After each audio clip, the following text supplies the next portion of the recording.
KPK menetapkan Menteri Sosial Juliari Batubara dan 2 pejabat pembuat komitmen di Kemensos serta 2 pihak swasta sebagai tersangka kasus dugaan korupsi dana bantuan sosial COVID-19.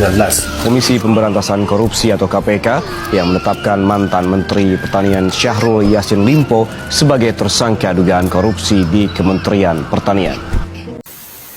Assalamualaikum warahmatullahi wabarakatuh. Perkenalkan, nama saya Mira Putri Padia dari NIM 130. Di sini saya akan menjelaskan tentang Pancasila dan nilai-nilai anti korupsi. Pada materi kali ini, yang pertama ada definisi korupsi, yang kedua faktor-faktor penyebab korupsi, yang ketiga dampak korupsi terhadap kehidupan, yang keempat nilai dan prinsip anti korupsi yang terkandung dalam Pancasila, dan yang terakhir upaya pencegahan korupsi berdasarkan nilai-nilai Pancasila. Kata korupsi berasal dari bahasa Latin corruptio atau corruptus. Korupsi memiliki arti beragam, yakni tindakan merusak atau menghancurkan. Korupsio juga diartikan sebagai kebusukan, keburukan, kebijakan, ketidakjujuran, dan dapat disuap dan tidak bermoral. Penyimpangan dari kesucian. Kata-kata atau ucapan yang hina atau menfitnah. Menurut Kamus Besar Bahasa Indonesia, korupsi adalah penyelewengan atau penyalahgunaan uang negara untuk keuntungan pribadi maupun orang lain. Adapun faktor-faktor penyebab korupsi, yang pertama ada faktor internal, di mana penyebab korupsi yang datang dari diri sendiri. Faktor ini terdiri dari 2 perilaku, yang dimana itu perilaku individu dan perilaku sosial. Perilaku individu meliputi sifat tamak atau rakus manusia, moral yang kurang kuat, dan gaya hidup manusia yang konsumtif. Sementara untuk yang aspek sosial dapat terjadi karena dorongan perilaku keluarga. Untuk yang kedua ada faktor eksternal, yang pertama aspek sikap masyarakat terhadap korupsi. Kurangnya masyarakat menyadari bahwa korban utama korupsi adalah masyarakatnya sendiri. Yang kedua aspek ekonomi. Aspek ekonomi yang menjadi faktor penyebab korupsi adalah pendapatan yang tidak mencukupi. Yang kedua aspek politik. Yang ketiga aspek politis yang menjadi faktor penyebab korupsi seperti kepentingan politis, meraih dan mempertahankan kekuasaan. Untuk yang keempat ada aspek organisasi, kurangnya adanya sikap keteladanan pemimpin dan tidak adanya kultur organisasi yang benar. Untuk selanjutnya ada dampak korupsi terhadap kehidupan, yang pertama merusak perekonomian negara, yang kedua menurunnya kualitas layanan publik, yang ketiga menghambat penegakan hukum dan keadilan, yang keempat meningkatkan ketimpangan sosial, dan yang terakhir mengikis moral dan etika bangsa. Nilai dan prinsip anti korupsi yang terkandung dalam Pancasila di sini ada 5 nilai Pancasila. Yang pertama ketuhanan yang Maha Esa, mengajarkan bahwa pentingnya kejujuran dan menanamkan keyakinan bertanggung jawab kepada Tuhan yang Maha Esa. Yang kedua keadilan, kemanusiaan yang adil dan beradab, menuntut sikap saling menghormati, mengutamakan keadilan dan menegakkan segala bentuk ketidakjujuran. Yang ketiga ada persatuan Indonesia, menekankan pentingnya menjaga kesatuan dan kebersamaan. Sila ini menekankan pentingnya bersama di atas kepentingan pribadi. Yang keempat, kerakyatan yang dipimpin oleh hikmat kebijaksanaan dalam permusyawaratan dan perwakilan. Di sini pentingnya musyawarah dan mengambil keputusan di atas kepentingan pribadi. Untuk yang kelima ada keadilan sosial bagi seluruh rakyat Indonesia, menegaskan bahwa negara harus dikelola untuk kesejahteraan rakyat, bukan untuk keuntungan pribadi. Selanjutnya ada upaya pencegahan korupsi berdasarkan nilai-nilai Pancasila. Yang pertama ketuhanan yang Maha Esa, yaitu menanamkan pendidikan agama dan etika sejak dini, mendorong pemimpin dan pejabat publik berintegritas berdasarkan ajaran agama.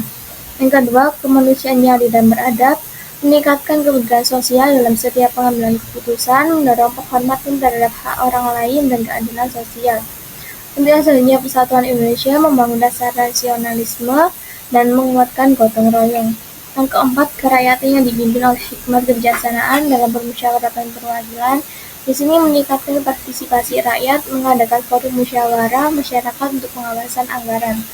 Untuk yang kelima keadilan sosial bagi seluruh rakyat Indonesia, yaitu memberikan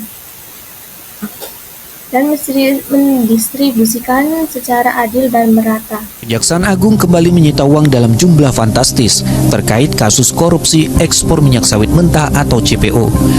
Kali ini uang senilai 1,3 triliun rupiah lebih diserahkan langsung oleh dua perusahaan sawit, yakni PT Permata Hijau Group dan PT Musimas Group sebagai uang titipan untuk mengganti kerugian keuangan negara. Uang yang dititipkan dari 6 terdakwa korporasi tersebut seluruhnya berjumlah 1 triliun 374 miliar 892 juta 735.527 rupiah 5 sen. Seluruhnya berada dalam rekening penampungan lainnya, yaitu RPL Jaksa Agung Muda Tindak Pidana Khusus pada Bank BRI. Kejaksaan Agung akan melakukan verifikasi aset dalam kasus korupsi tata kelola minyak mentah dan produk kilang pada PT Pertamina Subholding dan kontraktor kontrak kerjasama atau KKKS tahun 2018-2023 atas nama tersangka Gading Ramadan Judo. Yang Anda saksikan saat ini adalah persiapan dari Kepala PPPA, Kepala Pusat Pemulihan Aset, Emilwan Ridwan yang sedang melakukan verifikasi secara langsung. Tepatnya adalah di kota Cilegon. Verifikasi aset dilakukan pada hari ini, 7 Juli 2025 pada pukul 9 waktu Indonesia Barat di Kelurahan Lebak Gede, Kecamatan Pulau Merak, Kota Cilegon, Banten. Kejaksaan Agung menyita uang ratusan miliar rupiah terkait kasus korupsi Duta Palma Group. Inilah uang 479 miliar dalam kasus tindak pidana pencucian uang PT Duta Palma Group yang menjerat korporasi PT Darmex Plantations. Direktur Penuntutan Jaksa Agung Muda Pidana Khusus Kejagung, Sutikno, menjelaskan uang miliaran ini disita dari dua anak perusahaan PT Darmex Plantation, yaitu PT Deli Muda Perkasa yang bergerak di bidang perkebunan sawit dan PT Teluk Kuantan Perkasa yang bergerak di bidang pengelolaan kelapa sawit. Wah dijerat dengan pasal 3, 4, atau 5 Undang-Undang Nomor 8 Tahun 2010 tentang tindak pidana pencucian uang, Jungto pasal 55 ayat 1 KUHP.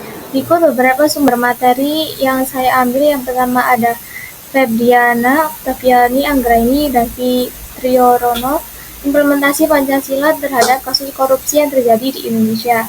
Yang kedua ada Wikipedia, yang selanjutnya ada Liputan 6 SCTV, Betul TV, Kabar Indonesia, dan Sosial Fit. Terima kasih saya ucapkan, kurang lebihnya saya mohon maaf. Assalamualaikum warahmatullahi wabarakatuh.